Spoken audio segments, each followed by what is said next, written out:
Back to our top story of the broadcast. Two powerful explosions have rocked the Syrian capital, Damascus, killing more than 40 people and injuring around 200 others.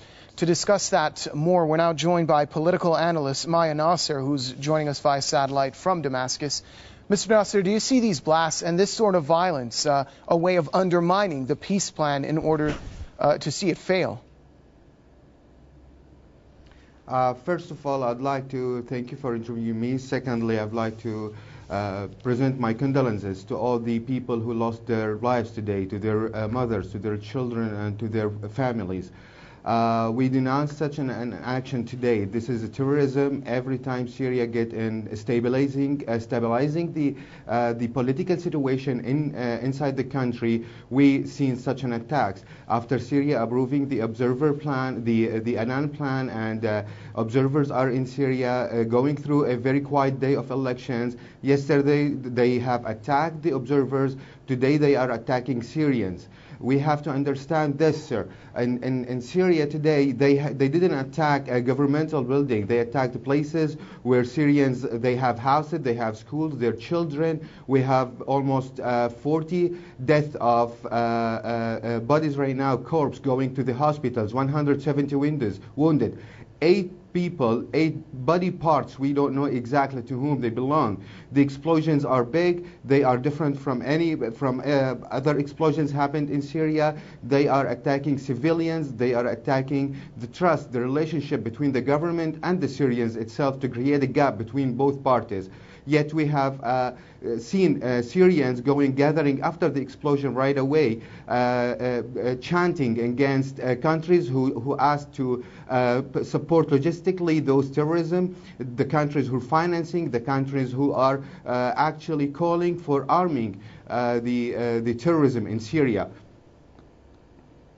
Mr. Naser, the elections were just recently held under the new constitution, and the reforms of President Bashar al-Assad are set into motion. What response are you anticipating from the U.S.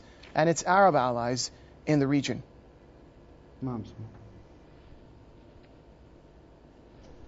I'm sorry, you have to repeat your question. I couldn't hear you.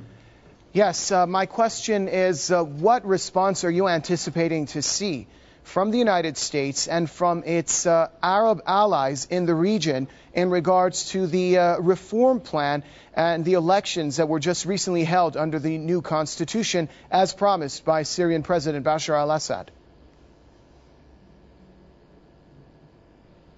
Well,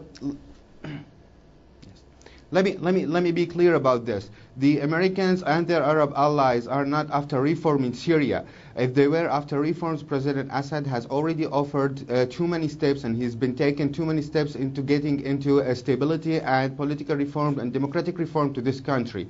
Every time President Assad and his administration takes a step forward into stabilizing the country, into getting a democratic solution, we are faced by explosions, by terrorism, by killing, by sectarian killings. Americans, we are not expecting them to be to look for democracy in Syria. We're not expecting them to get into the political game to Syria. We have seen the Arab allies. We have seen how Saudi Arabia foreign minister has left in a meeting for who-called Friends of Syria because he didn't find that efficient. Now, can I ask him, if this is efficient today to kill people in Syria? Is this what the foreign minister of Saudi Arabia wants to do in Syria, wants to kill people? Is this efficient enough for him?